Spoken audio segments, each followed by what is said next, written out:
Is there like a clicker that I can use or no? You can either use the arrow buttons or touch the I'll use screen. the space bar. Okay, so hi. For those of you who don't know me, I'm Ashley Tharp. I'm the treasurer for the Teach Houston Student Society, and we're gonna talk about the clinical interview for your KL class today. So you guys are all in KL, correct? Yes. Okay, that was my assumption. So why do we do clinical interviews? So they let you really understand what a student, or in this case, yourself, they let you know what someone does or doesn't know, what they do and don't understand, and what their reasoning and understanding of a topic is. So the emphasis of this workshop is like, we're gonna go through like this, those slides are wrong, or those bullets. Because we're gonna go through like kind of the meat and potatoes of actually doing it, as opposed to, you guys get the concept in class and in your readings a lot. So what do you do when you go to an interview, whether it's for a job or a volunteer thing or whatever? You're gonna get asked questions, right? And they ask you questions so that they know if you're a good fit, if you're prepared, if it's a job, like if you're prepared academically, if you've taken the right classes, if you're, when you did like college interviews, if any of you guys did those, they, you know, were asking about who you were, what you knew, what your experiences were, how good of a fit you were.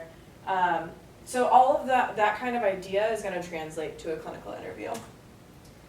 So we ask questions in the classroom, good questions, get students thinking. So there's nothing more boring, in my opinion, than having a teacher or a prof who sits up here and tells you all the answers and how to go through a problem, how to, like the algorithm for solving a math problem, or the algorithm for solving what it means to throw a ball in the air and how fast it, all of that stuff is really boring when someone's just talking at you. So we ask questions to get students really thinking. It strengthens their learning because they can put things together themselves instead of being told it.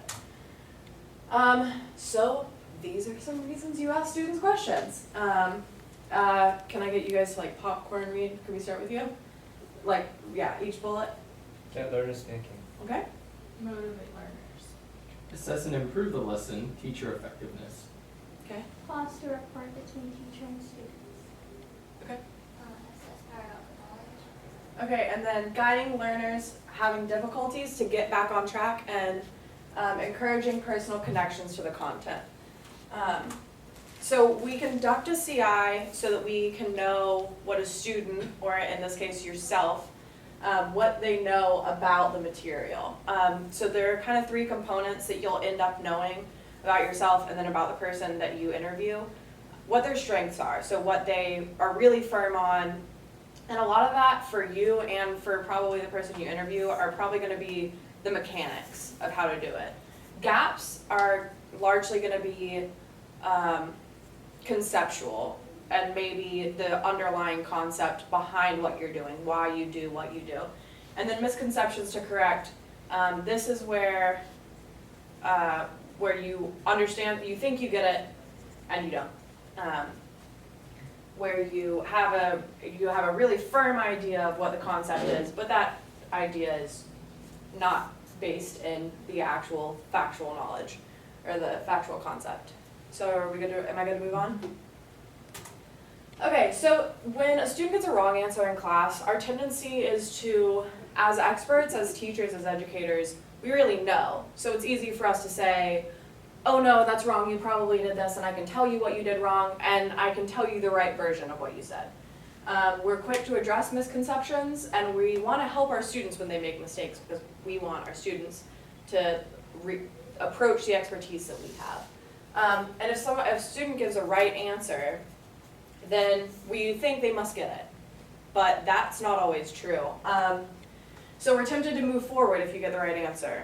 Like, okay, everyone got the right answer, let's just move on. Well, people could have gotten it the wrong way.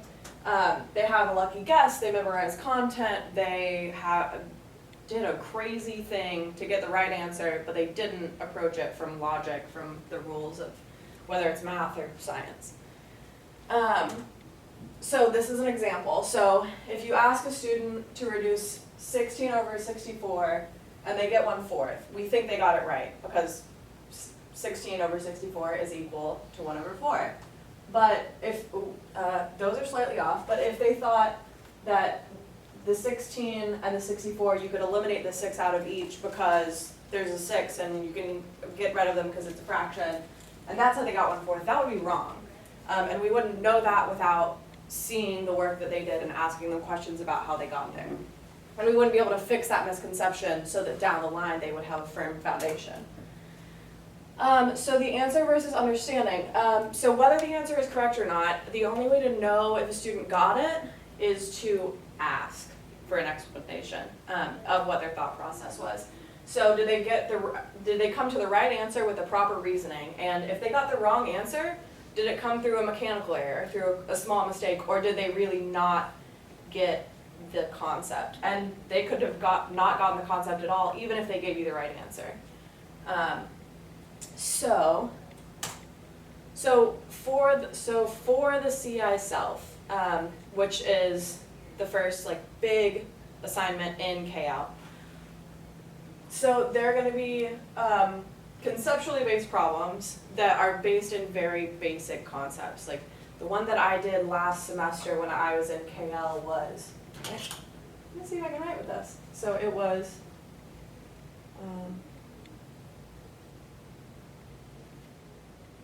1/3, ooh, okay, I can't. Okay, well, that's fine. So mine was like 1/3 divided by 3/2, which is really basic, right? It's dividing fractions. That's super easy. We all know how to do that.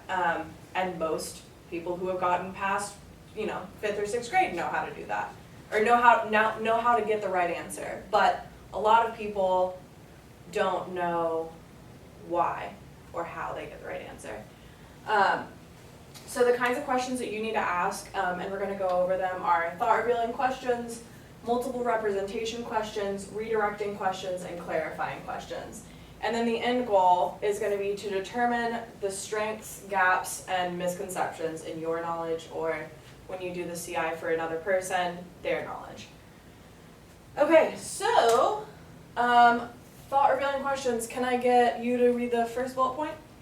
Answers tell you how the student got there. Okay, and then, Sometimes the toughest part of effectively using questions to provoke student thinking is listening to their answers. okay, so I just want to explain that a little bit because it's easy when you're interviewing yourself or when you're interviewing another person to ask them a question, to expect an answer and then get that answer and then be like, okay, they get it, I'm done here.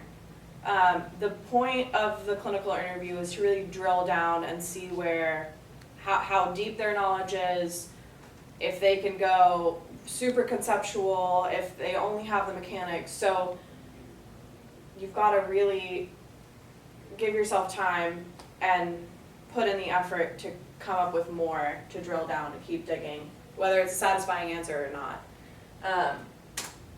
So thought-revealing questions, examples of those. Can we get you to read the first one? How did you know? Okay. When you, what Blah, blah, were blah. you doing and why? What made you realize blah, blah, blah? What would happen if? Okay. Does that also / still apply to? And how did you decide? So these are, when I did my clinical interview last year, I had a really, really smart student who, when I gave him the problem, he initially got an incorrect answer, and this is an incredibly smart guy. And as I was asking him follow-up questions, he realized that he had gotten it wrong, and he was like, oh, no, never mind, it's this instead. So that's so how did you know you were wrong? What made you realize you were wrong?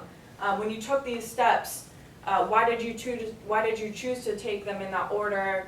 What would happen if you did it a different way? Is there, so these are really trying to figure out depth from what they give you initially, which is going to be more surface level. Okay, are we good? Mm-hmm. So multiple representation questions, they kind of expand the viewpoint of whatever the problem is. So they're going to apply the factual knowledge, the mechanics and transform them into something different. And it forces the student to take a different approach and to view it from a different perspective. So examples of these would be, can you think of another way to show this? Can you draw me a picture? Can you show it through diagrams? What would be a real world example? So that would be like if you're given like dividing fractions or multiplying fractions, what's a word problem for this? Or, how can you prove it? How do you prove to me that you're right in math? So that forces them to kind of turn it on its head, look at it from a different angle, and that also can demonstrate to you how much they do and don't know conceptually. Because they have to reframe it. So for redirecting questions, this is one of the things that I really struggled with.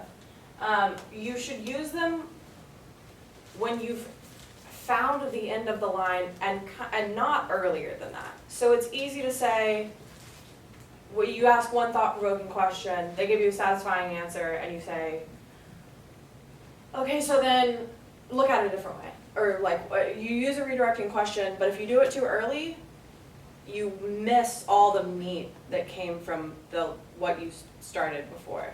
So you should only use them once you've thought of every thought-revealing question that's not super redundant and has had it answered thoroughly. So there are going to be clarifying questions in a second that can be used for thought-revealing questions as well as follow-ups. When you've asked them if they can draw you a picture, if they can represent it in a different way, if they can think of a word problem, when you would use this in the real world, how they can show they're correct, all of those things. Once you've done all of those things and the student either has nothing to add or is stuck, because a lot of people are going to get stuck. Can you draw me a picture?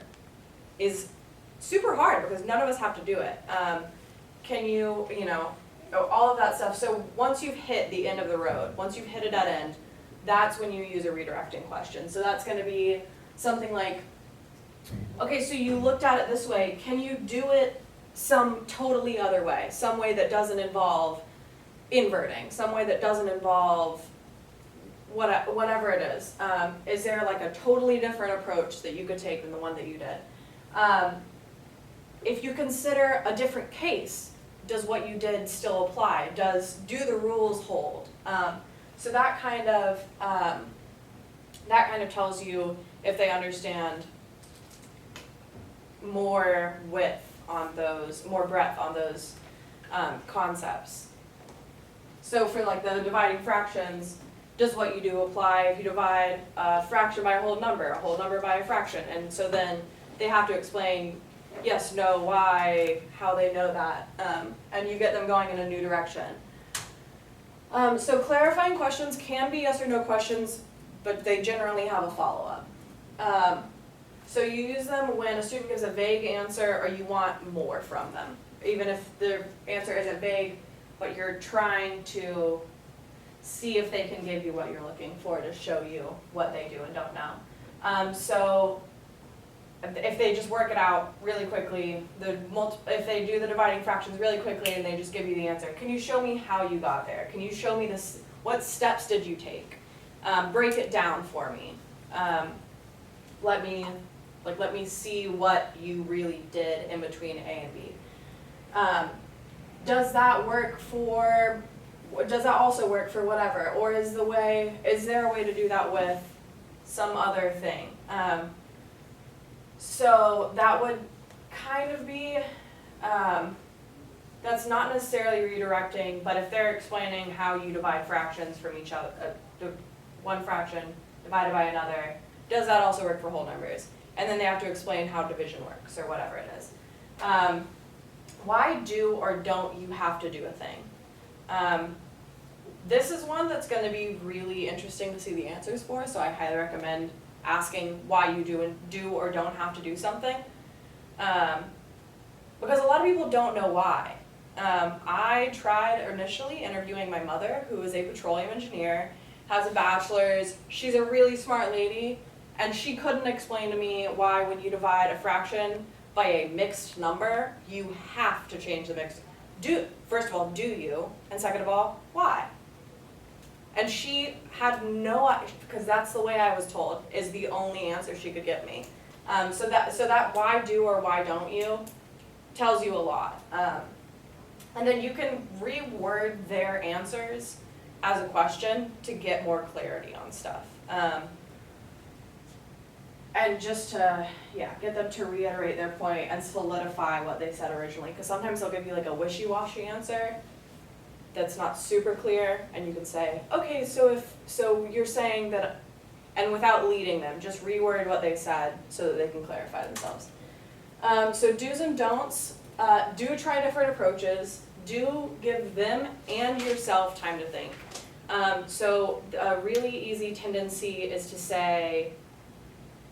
to try to, every time they finish answering you, have another question ready to go. You can pause. You can take a second to think, okay, they do understand this concept, but do they understand that it carries over? You can give yourself a second and give them time. Like, don't pressure them on time. This is a weird thing to do, to really examine whether you understand how to do a simple thing that we've all been doing since we were like children. And adults, a lot of times, it's easy for them to feel stupid when they have to take a second to explain why something. So give them time and be encouraging regardless of their answers. If they get something wrong, if they don't know how to show it in a picture, if they can't think of a time, then you use whatever in the real world. It's okay. This is what it's for. There's no really wrong answers when you're doing it, and there's no I don't knows that are unacceptable. Those are good to get those. Follow their lead and take super thorough notes. So if they're really getting stuck on something before they get the answer, if they're scratching stuff out, and don't let them erase stuff. That's another thing. Don't erase when you're doing it for yourself, and don't let them erase or throw things away, because you want to see what they did, and you want to reference that and say, what did you do here? Why didn't this work? Why did this work? So that's super, super important, because the thorough notes and the seeing their process is the whole point. So don't ask leading questions. So that just means don't give them the answer when you're asking. And that can even be like a nudge. It's not like necessarily like, oh, is that the right answer? Would the answer be this? And the answer is yeah. Okay, well, so you just gave them the answer. So, and there are more subtle ways of doing that as well. So don't be afraid that they'll think you're uneducated. You're gonna ask some really dumb questions during a clinical interview of yourself and of the other person, because this is all such basic stuff. You're gonna be asking them to carry out a really basic problem. So it's gonna get to a point where it's like, oh my gosh, why am I asking this? But don't be afraid to make them think, or for them to think that you don't get it at all.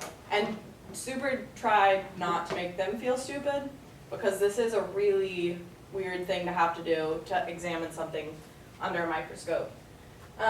Don't react differently for different answers. So it's really easy if initially a really smart person gets the wrong answer to a simple problem to be like, oh, like yikes. So don't yikes when they get the wrong answer. Don't be like, oh great, if they get the right answer. You be as neutral as possible. And don't fence them in. So you may have a way of looking at it, and they may see it a totally different way. Everyone approaches every problem differently. And especially if they see something differently, then you've got so many questions to ask, because it's not the way that you view it. So definitely don't try and keep them in your box. And then don't give away answers. That's part of the leading questions thing. Okay, so before your CI with yourself, because that's what comes first, right? So you should prepare your questions. You should compile possible thought-revealing questions, possible redirecting questions, possible multiple representation questions, and possible clarifying questions. But don't look at what problem you're completing and then say, I'm going to go do a refresher course. Because that's not what this is for. The refresher comes after. You will figure out all the answers to the things that you don't know right now after your CI is done. But go in with just what you're sitting on for that concept. Give yourself time uninterrupted and undistracted. I recommend being completely by yourself.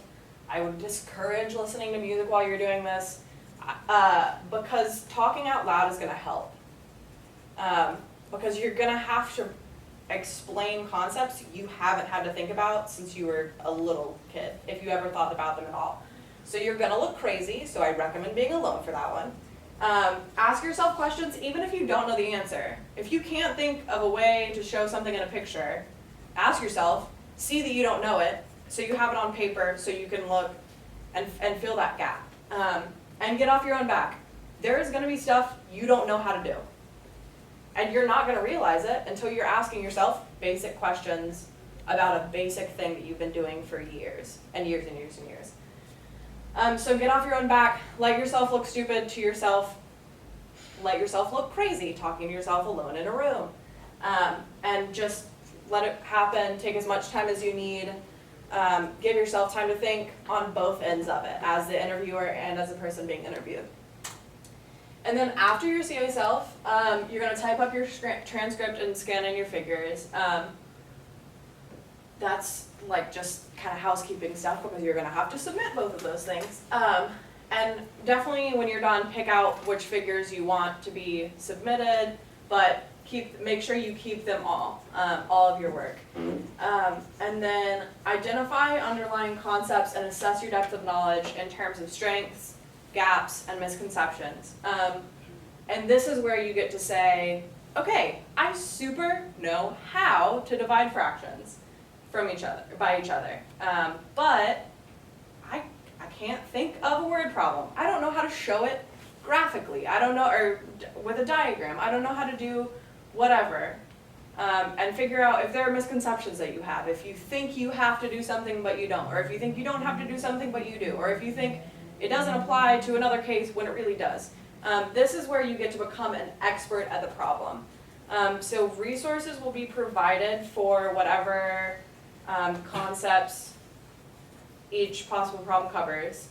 Use all of those that you need to fill all of your gaps. And correct any misconceptions. Look for other resources. Talk to your math prof or whatever it is. Become a real expert at this because there's going to be, when you go in for the interview with another person, you've only got the time that you've got sitting down with them. You can't ask them more questions after. So figure out what probable challenges there are that everyone's going to have, that most people are going to have, and reflect on those. Think of what's probably going to happen. Think of if there's a way that you can redirect without leading when you've got someone sitting across from you, because that's always harder to do in the moment than it is to think about ahead of time. So you really want to be standing on super solid ground, both conceptually and as an interviewer, when you go in for the real deal. In the classroom, so CIs are bulky, cumbersome, very complicated, and easy to mess up things. But when you do them, you can modify, so you can use what you get from a CI to assess whether or not you need to modify the lesson in any way to accommodate misconceptions, or to, if a bunch of students have the same gaps in their knowledge when they come in for the year, or when they come in for a certain lesson or section, can we review common gaps to assure that everyone's got firm footing to move forward with? Okay, cool. Do you guys have any questions? Yeah. So CI is something we'll be doing in our KL. Yes. That basically we're asking questions, and so then like part the material, like the things that we'll be asking, is it given to us or? Yes. Yes, you will be given, and I believe that there will be a few math options and a few science options. So if you're a science person and it's it'll be something where it's more conceptual, and I honestly don't know how to do a science CI as far as, I haven't done one, so I wouldn't know that as in-depth as personally. But for the math one, it'll be a really simple concept, a literally elementary problem that they're gonna have to solve.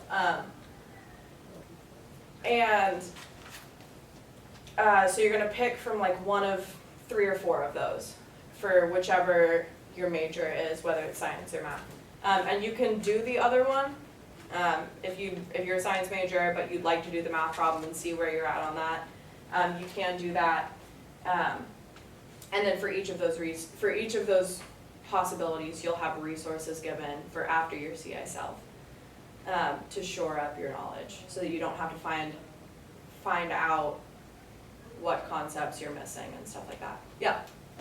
So we interview ourselves, like do it ourselves, and then we do someone else. Who else do we do? Is it like a classmate or? So it can be. I think, so yes, so for the CI self, you sit with yourself in a room by yourself, you act like a crazy person and talk to yourself as the interviewer and respond to yourself as the person being interviewed. So the interviewer is gonna ask the person some dumb questions, the other person is going to respond to the interviewer with whatever answers they've got or non-answers. You figure all your stuff out that I went over, and then later in the semester, after you've really like figured out stuff from your CI self, I believe there is an assignment to turn in with the CI self. There was one last semester, and I think they're sticking with that. So you're gonna have to write a paper about what you found, what you didn't know, what you knew, what you figured out, all that stuff, and then you're gonna go later in the semester and interview someone else. So don't interview another Teach Houston person who has already done KL, because they know how to give you the right answers. Or even somebody who's like, sorry, No, you're good. I'm just supposed to be a fly on the wall. Yeah. But even somebody who's in the class with you, like it's cool to do that because you know you feel comfortable around them. But the chances of them doing the exact same problem that you're doing are very high. Like it's very high. So you don't want to do that. You want to find somebody like your best friend. And they also know kind of how to game it. That would be my thing too. That like another Teach Houston student is gonna know like, oh yeah, like I've looked at this before. If I took KL and you asked me questions about multiplying and dividing fractions, I got so much intel on that stuff that I will give you everything. And so they're gonna give you all of the good So stuff. because you need to find gaps, you need to find misconceptions. So I would say ask someone, if you have a friend in a non-Teach Houston class, so like you can try a parent. I tried to interview my mother. That went horribly because she refused to look at it from a different point of view. So I would recommend interviewing someone who's pretty smart and who's willing to look dumb. And flexible too. And flexible, because my mom, I asked her how you could prove that she was right, and she told me a calculator. The only way. So that you need someone who will be imaginative, will work with you. I think they want someone who's like teenaged. Yeah, generally speaking. don't get anybody who's not in high school. Yeah, so high school and older. Yeah. How long will generally the interviews take? So I think I know For it's that like greater than 20 minutes, but like how long do they actually? so. Mine, I don't think I quite hit 20 minutes interviewing my guy, but that was because my guy was super thorough. He got something wrong, which was awesome for me. But he was very in-depth at his explanations, and he really got what was underlying, so that was really cool. But that's also not necessarily who you need to choose. You don't need to choose them.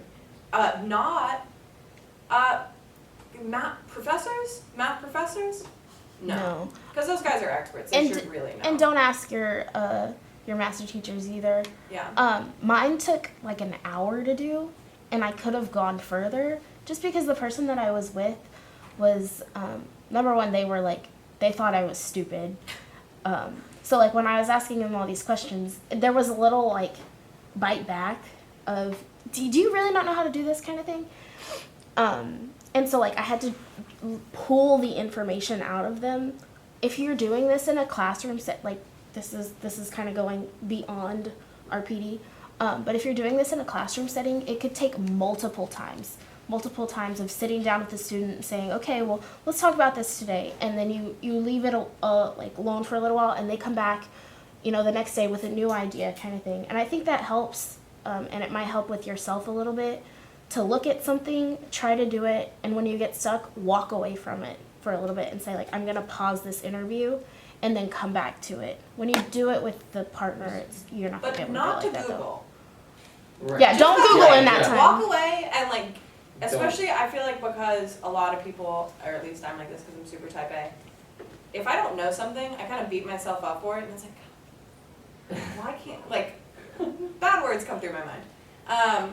When I'll get down on myself. So like if you hit a point where you've hit a bump in the road and you just can't think anymore of it, then yeah, walk away. But don't walk away to Google why or how or whatever. Walk away just to give yourself some breathing room from it, and then come back to it. Any more questions? These are really good questions. I didn't know how much you guys had and hadn't gone over Right.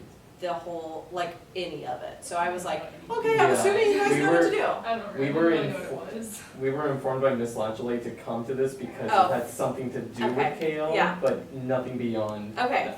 that. Okay. Interview must mean questions, but Yeah. other than Yeah. that, Yeah. like, I don't really know. Yeah. Okay. Clinical So yeah, interviews. so the clinical interview is a tool used by teachers to it's like it tells you what a student does know, what a student is missing, and what a student has wrong conceptually, and it's very in depth, which is the point. It takes a super long time, which is why you have never been clinically interviewed by your teachers growing up. Yes. Because you can't do this with a classroom full of kids, right? Everyone, like, you can ask questions during your own class, and that's like a mini, okay, why did we get this? How did you get there? Can you get up and show your friends at the board? Can anyone tell me how to show it, like, in a picture? All of that stuff, that's like a mini incorporating kind of Socratic method into your classroom. But clinical interviews aren't done by teachers to their own classes often at all. Never happened to me, never happened to you guys. I assume it yeah. So this is very in-depth. It's uncomfortable for you to do to yourself. It's uncomfortable for you to do to another person. It's uncomfortable for a person to be interviewed with this like it's all kinds of weird. Yes. Do you like tell the person what you're doing? That like it's like a really easy question, or So like you know it's because I mean obviously they're gonna realize it's an easy question. yeah. But like, do you tell them like I realize this is easy? Like I have to do this. Like, Yes. I'm trying to get you to. I would do Yeah, that. That's awesome. I would do that before your interview. Like before you Okay. pick your person, be like, hey, I'm gonna ask you to do a really simple problem, and I'm going to dig. Yeah. And then like let them know what's happening beforehand. Don't just say like, hey, I'm gonna pick you, like meet me for lunch at Chick-fil-A, and then Yeah, and so then someone so will I You know would, what I so mean? I would let whatever person you know up front say like, hey, can I have a solid 30 minutes of your time? Maybe an hour, if you think that you're gonna really get into it like that. I didn't take a whole hour, I took like maybe 20 minutes, but like ask them for a half hour. I'm sorry? There is a class coming in. Okay. So I would say up front, hey, I have to do an assignment for my teaching class. Can I have 30 minutes of your time? I'm gonna ask you a bunch of questions about a problem. Do not tell them ahead of time what the problem is, because they will Google it. Like, so then when you sit down, when you've got their half hour or so of their time, also, as undistracted as possible, as uninterrupted as possible. If they have a meeting at the end of that 30 minutes, choose another 30 minutes. Like, it's worth it to have them really concentrated, relaxed, undistracted, all that stuff. And when you sit down, that's when I would say, okay, the problem that I'm gonna give you is crazy easy.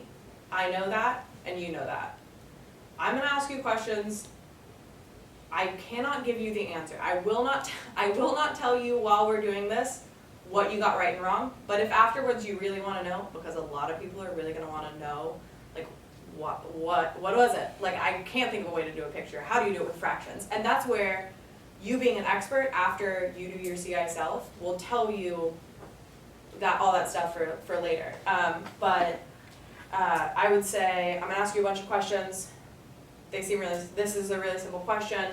It's okay if you get wrong answers. It's okay if you don't know. There is no pressure. There's no grade attached for them. You want them, yeah, feel free to get things wrong. Feel free to not have an answer for me. Don't, this is gonna be weird. And I can't tell you anything until we're done. So yeah, any more questions? These are awesome questions, by the way. Any more questions? No? Okay, cool. Well, thank you guys.